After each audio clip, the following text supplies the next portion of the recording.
우리 요새 되게 텀블러에 많이 담아서 먹잖아요. 근데 그 텀블러와 관련된 최근에 있었던 되게 엽기적인 사건이 있는데 텀블러가 범죄에 활용된 사건이 있어요. 그래서 텀블러가 예, 범죄. 아, 네네네.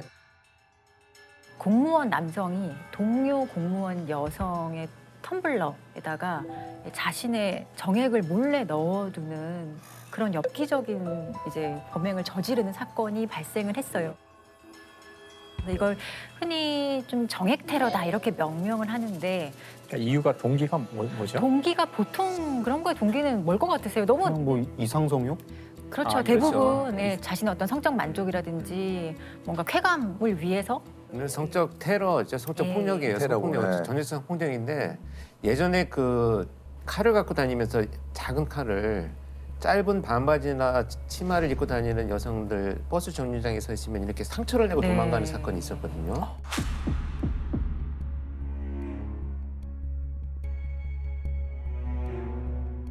그래서 수십 차례 사건이 발생해서 이거를 체포를 했는데 정말 범죄 심리학책에 나오는 딱 그대로 정답을 말했어요. 너무 성적 쾌감을 찾기 위해서 그런 행위를 했다. 그래서 형사가 물어보죠. 그 행위와 성적 쾌감 전혀 연결고리가 없는데 그랬더니 그렇게 할 때 그 여성의 반응이 너무 궁금했다. 그리고 놀라는 때 난 너무 성적인 각성이 됐다 막 이런 얘기 하거든요. 그래서 아마 같은 비슷한 걸 맥락으로 거예요. 예. 은밀하게 피해 여성이 그런 걸 드시고 뭔가 이상한 느낌 막 이런 반응들이 얘한테 이 범인한테는 아마 엄청난 네. 그게 영향을 줬죠. 어떻게 발각이 됐을까요? 사실 이런 게 발각되는 거는 아마 이 사건이 지금 이 사건만 있었던 게 아니라 여러 지금 각지에서 그렇죠. 맞아요. 정액 테러라고 명명을 할 정도로 이런 사건이 사실 많았어요. 스토킹하는 동료의 커피에 체액을 넣은 행위를 버스 앞자리에 앉은 여성에게 체액을 묻혔습니다. 7개월 동안 지하철역에서 자신의 체액으로 여성들을 테러한 30대 남성도 붙잡혔습니다. 2019년부터 2021년 7월까지 총 44건, 그러니까 경찰에 신고된 것만 44건이기 때문에 아마 실제로는 더 많이 많아요. 발생을 했을 거예요. 그리고 피해자들이 잘 몰라서 그럼요. 예, 모르고 넘어가는 옷에 경우도 묻혀 있겠죠. 있는 이런 거. 예. 그리고 이게 어떻게 처벌되었을 것 같으세요? 그럴까요? 예. 이거는 성범죄 아닐까요? 질문의 의도를 보니까 굉장히 뜻밖의 이걸로 뜻밖의 처벌됐을 죄로. 텐데 예. 텀블러 속에 커피가 내 거니까 뭐 내 사유재산 손괴했다 뭐 이런 맞습니다. 손괴, 아, 네. 그래요? 손괴죄. 성범죄가 아니고 재물손괴죄로 재물손괴. 처벌이 됐어요.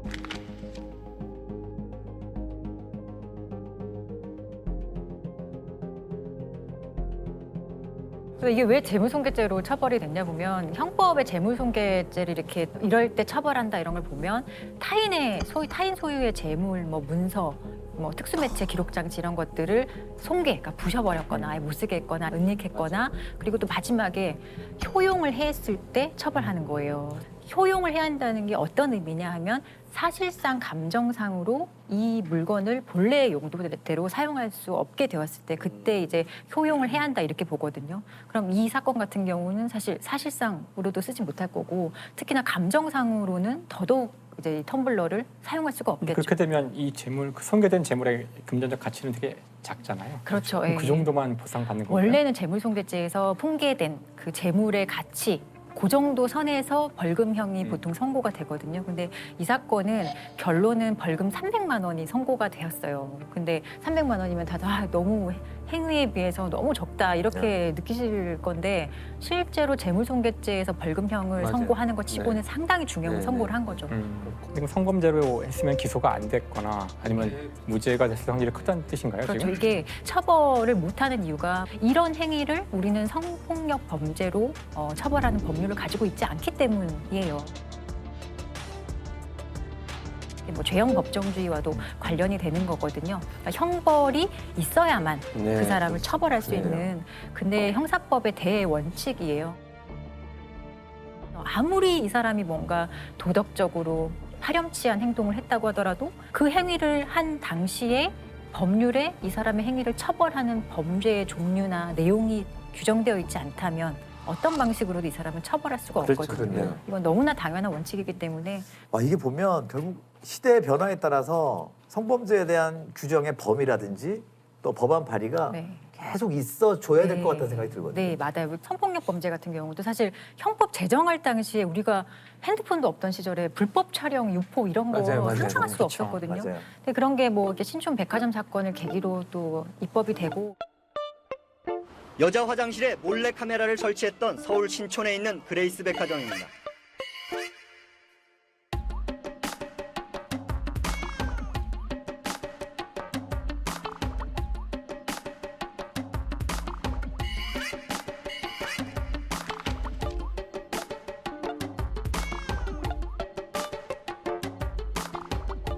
성폭력 범죄도 사실 시대에 맞게 계속 변화하기 때문에 법이 먼저 앞서갈 수는 없어요. 그렇지만 되게 열심히 뒤따라 가줘야 되는 거거든요.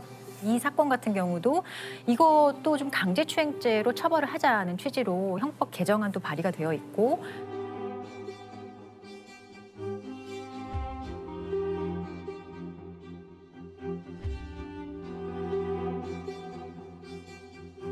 또 성폭력 범죄 처벌에 관한 특례법이라고 있어요. 성폭력을 처벌하는 특별법이거든요. 성폭법 개정안도 발의가 되어 있는 것으로 알고 있어요.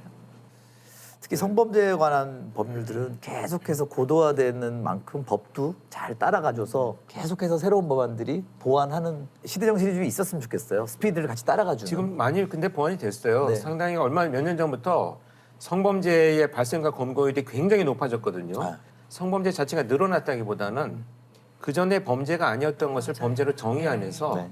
다 처벌이 되기 때문에 이제 그 양이 늘어나는 부분도 있어요. 굉장히 유명한 것 중에 하나가 옛날에는 성폭행의 대상이 부녀자로 맞아요. 법이 써 있었거든요. 네. 그래서 이 동성 간 성폭행, 남성 간 성폭행이 간간이 될 수가 없었잖아요. 그랬는데 어느 순간 이제 법을 바꿨죠. 부녀자에서 사람으로 바뀌었어요. 사람으로 맞습니다. 네.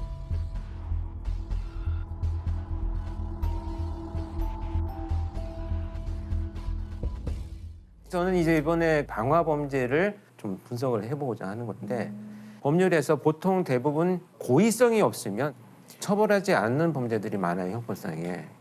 그런데 유일하게 실수로 불을 저질러도 처벌하는 것이 방화예요.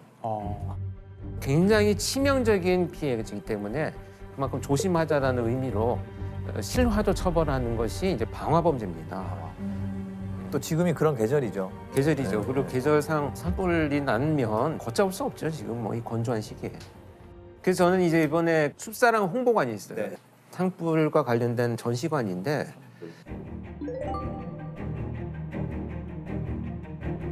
와, 여기는 숲의 사계절. 소리도 난다. 숲 가꾸기 효과. 아, 되게 낭만적이다. 강원도에 낭만이 있는 것 같다. 아, 낙산사 화재 장면인가 본데요. 보는 것만으로도 가슴이 타들어가는 느낌이네요.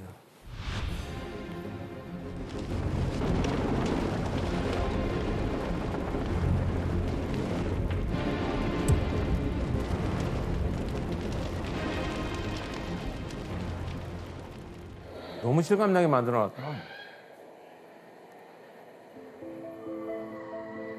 삶의 터전이 다 사라진 거잖아요, 그냥. 자기 삶의 역사가 다 없어지는 것과 같은 거죠, 사실. 저도 현장에 많이 출동을 해봤거든요. 칼꾸리처럼 생긴 그걸로 일단은 잔불 제거를 위해서 막 긁어냅니다. 근데 이럴 때 시신이 만약에 있으면 신체 일부가 이렇게 뜯어져 나오는 경우들이 있어요. 그래서 소방관들께서 너무 충격을 받아갖고 트라우마가 있어서 정신과 치료를 받는 분들이 굉장히 많다고 이렇게 얘기합니다. 보는 것만으로도 사실 굉장히 끔찍하죠. 그래서 아주 위험한 것이 이제 결국 불이죠.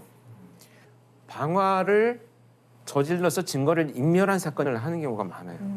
그런데 이 사건은 방화가 범행 도구로까지 진화한 불을 질러서 살인의 도구로 사용한 범죄입니다. 방화로 살인을 저지른 방화살인이에요. 양양에서 2014년에 있었던 사건인데 강원도 양양주택에서 불이 나 일가족 4명이 목숨을 잃었습니다. 이웃집 여자가 돈 때문에 저지른 범행인 것으로 드러났습니다. 경찰은 이 씨가 피해자들에게 수면제를 먹인 뒤 불을 지른 것으로 보고 있습니다. 이 가해자와 피해자는 학부모 관계로 두 분이 만납니다. 같은 동네 사는 친한 언니 동생 사이였는데 채무 관계 때문에 사이가 나빠져요. 가해자가 빚독촉을 받으니까 범행을 계획하게 됩니다. 친하니까 이제 자연스럽게 들어가고 수면제를 먹이고 여기저기 불을 질렀어요. 아이들과 이 어머니는 사망한 거죠. 불이 나니까 주변에서 신고를 했어요. 신고를 했는데 가해자인 이 사람이 소방이 도착하는 순간에 막 달려들어서 저 안에 사람이 있다고 막 구호를 해달라고 막 이렇게 목격자인 행세를 하기 시작을 합니다. 소름 끼친다. 그래서 사실은 이제 수사가 이제 어려워지고 그런 이제 배경이 되었는데 수사를 진행하다 보니까 목격자 행세를 했던 이 여성이 동네 사람들한테 이상한 소문을 내기 시작을 해요. 저 사람이 나한테 돈을 빌려갔는데 갚지 않고 스스로 비관을 해서 자녀들을 죽이고 자기가 죽은 거다. 막 이런 이상한 소문을 퍼뜨리기 시작을 해요. 경찰이 화재가 다 진압되고 나서 다시 한번 집을 수색하자라고 하는 과정에 신발장 안에서 이 돌아가신 분이 자기한테 돈을 빌려간 게 아니고 이 사람이 돈을 빌려간 차용증이 발견된 거예요. 그것이 발견되면서 이제 반전이 일어나죠.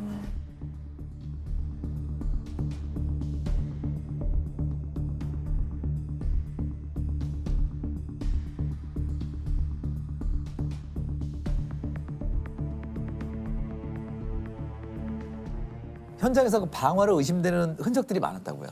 특히 화재 현장에 가면 우리가 가장 먼저 화재 감식을 할 때 하는 것이 일단 바닥을 다 드러냅니다. 그래서 발굴을 한다 그러는데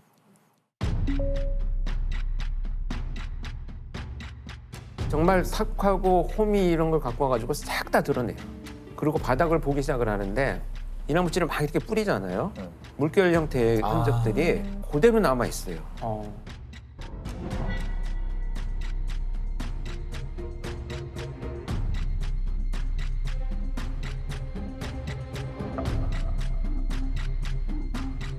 이 현장에서는 몇 군데의 발화원이 있었어요. 몇 군데에서 불이 질러졌다라고 하는 얘기인데 전기 누전, 배선, 가스 이런 부분들은 아무 이상이 없었어요. 많은 경우에 사실 자연적으로 일어나는 그런 거는 주로 전기 합선이 가장 많거든요.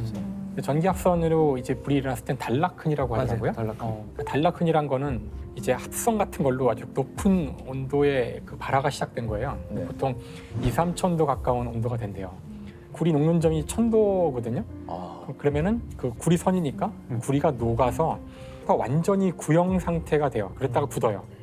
그러면은 이게 동글동글한 방울처럼 생긴 반짝반짝거리는 흔적을 남기게 돼요. 처음에 만약에 이런 단락흔이 있으면은 누전이나 뭐 이런 합선 이분하고 알 수 있는 거고 그런 게 하나도 없으면은 적어도 전기에 의한 건 아닌 거죠. 두 번째는 피해자들이 어디에 위치해 있는가거든요. 네네. 대부분 장구적인 노력을 할 때 보면 뭐 어디로 가겠습니까? 뭐 욕실이나 물이 있는 곳으로 가죠. 싱크대, 욕실, 창문 이런 데서 발견이 되는 것이 정상적인 과정인데 그냥 바닥에 흩어져서 사망해 있었기 때문에 피해자들의 호흡기를 검사를 해봤더니 전부 검정매가 다 묻어서 나왔어요. 그러니까 호흡을 하고 있었다는 건데 이렇게 숨을 쉬고 있으면서도 불구하고 자구적인 노력을 못했다면 약물이나 기타 뭐 여러 가지 범죄 피해를 이미 당했을 가능성이 있으니까 부검 시에 약물 검사를 훨씬 더 많이 의뢰를 하죠. 지금 이 사건에 있어서는 다량의 수면제들이 발견이 됐기 때문에 계획적인 범죄다 이런 판단을 할 수 있는 단서가 돼 있는 거죠. 가해자는 이 사건 전에도 방화를 저질렀죠. 네, 그렇습니다. 이게 사실 이제 수사에서 더 밝혀진 것이 이 사건이 나기 3일 전에 자기하고 살고 있는 내연남을 방화 살인을 시도한 흔적이 또 발견됐어요. 지난달 강원도 양양에서 방화로 일가족 4명을 숨지게 한 40대 여성이 같은 수법으로 자신의 내연남도 살해하려 한 것으로 드러났습니다. 경찰은 내연남의 보험금 1억 7천만 원을 가로채려고 범행을 저지른 것으로 보고 있습니다. 근데 이 불을 이용했다라고 하는 것은 어떤 그 심리적인 성향과 아주 깊은 관련이 있다고 봐요. 그래서 가해자 같은 경우에도 방화로 평상시에 스트레스를 풀어왔던 것으로 보여져요. 네네. 지금 5년간 1년에 한두 번 정도는 자기가 화상을 입은 흔적들도 나타나고 있거든요. 이건 불을 지르다가 자기가 화상을 입은 흔적이다 이렇게 볼 수가 있는데 아마 이런 사람들은 그 빚들 이런 것들로 인해서 궁지에 처했는데 이걸 해소하는 방법 중에 하나가 방화가 선택되었다 이렇게 보여집니다. 결국 이제 자신한테 친숙한 이 방화라는 방식을 범행 도구로 사용한 것이고요. 방화범은 어떤 처벌을 받을까요? 방화범은 일단 태운 대상이 무엇이냐에 따라서 죄명이 많이 달라져요. 대표적인 게 현주 건조물 방화죄라고 사람이 지금 살고 있는 건조물 또는 주거를 위해서 사용되는 뭐 선박, 기차까지 다 포함을 해서 이런 것들을 이제 태웠을 때 현주 건조물 방화죄가 되고요. 사람을 상해하게 이르거나 또는 사망하게 되는 결과까지 나오게 된다면 네. 이것도 일반 살인죄보다 법정형 자체가 더 높아요. 네, 사형 무기징역 또는 7년 이상의 징역이기 때문에 상당히 높게 처벌하고 있어요. 이미 형법으로도. 결국 양형은 어떻게 받았나요? 그래서 결국은 이제 사형이 구형이 되고 무기징역으로 선고가 났죠. 그래서 그만큼 위험성이 있고 계획적인 범죄다는 것을 법정에서도 인정한 사건이 되겠습니다. 양양 일가족 방화 사건이 방화가 범행 도구로 진화한 이런 형태라면 서울 서남부 연쇄살인 사건으로 알려져 있는 정남규 사건인데 방화가 네네. 성범죄와 살인으로 진화하는 경우.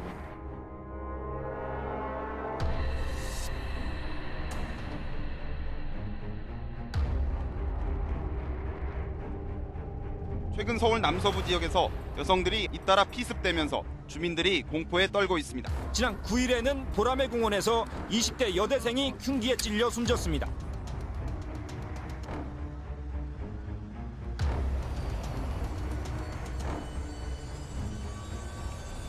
노상에서 하던 범죄가 어느 정도의 휴지기를 거치고 나서 다시 나타났을 때는 훨씬 더 진화해서 침입과 방화가 함께 벌어지는. 그래서 그 이후 사건에서는 거의 대부분 이제 방화가 이루어졌고요. 서울 봉천동 주택에서 불이 났습니다. 범인은 둔기를 휘두른 뒤 불을 지른 것으로 추정하고 있습니다. 남매 3명이 주택 화재로 숨졌습니다. 경찰은 방화 가능성에 무게를 두고 범인은 자매의 머리 부분만 집중적으로 폭행한 뒤 불을 지르고 달아났습니다. 사실 저희가 다 투입되었던 유영철, 정남규, 강호순을 보면 방화 범죄가 다 있어요.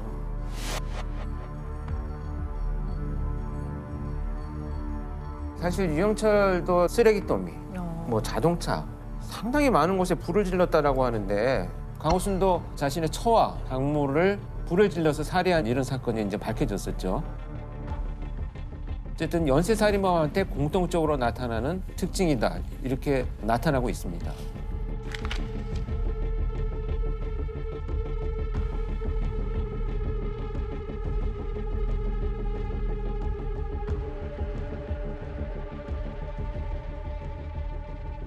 프로파일링의 대상 범죄가 뭐냐면 살인, 성범죄, 그리고 방화예요. 방화가 거기 들어가요. 방화가 그러니까 세 개의 사건은 하나의 카테고리 안에 들어있다고 보시면 돼요. 대표적인 특징은 뭐냐면 자극이 사소하게 시작을 해서 멈추어 있지 않다는 겁니다.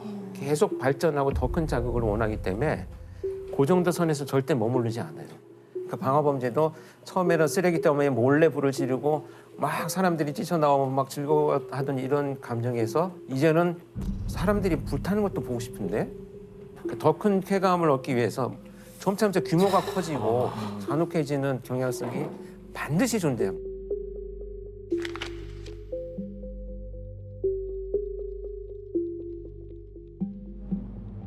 마약 중독과 같아요. 이건 중독 범죄랑 비슷하거든요. 작게 시작한 약물이 점차 내성이 생기면서 약물이 양이 늘어나고 횟수가 늘어나는 것처럼 똑같아요. 이 세 가지 범죄는. 정남규도 역시 마찬가지입니다. 길거리에서 따라가서 막 공격하고 찌르고 이런 범죄를 저지르다가 이거 갖고는 이제 안 되겠는데? 그래서 침입을 하기 시작을 해요. 왜냐하면 그래서 장악을 해서 성범죄를 저지르고 내가 살해하고 가면 되겠구나. 그게 점차 더 자극이 발전하다 보니까 이제 불을 질러서 온 일가족을 다 살해하겠다. 이걸로 이제 발전하기 시작을 하는 거죠. 그 정남규의 방화 현장 가보신 건가요? 네. 제가 정남규 연쇄살인 사건 그 방화 사건 현장에 다 제가 나가봤는데 불을 도주로에다만 질러요. 큰 창문이나 출입문 이런 곳에 다 불을 질러서 결국은 일가족이 다 사망한 케이스가. 빠져나가게.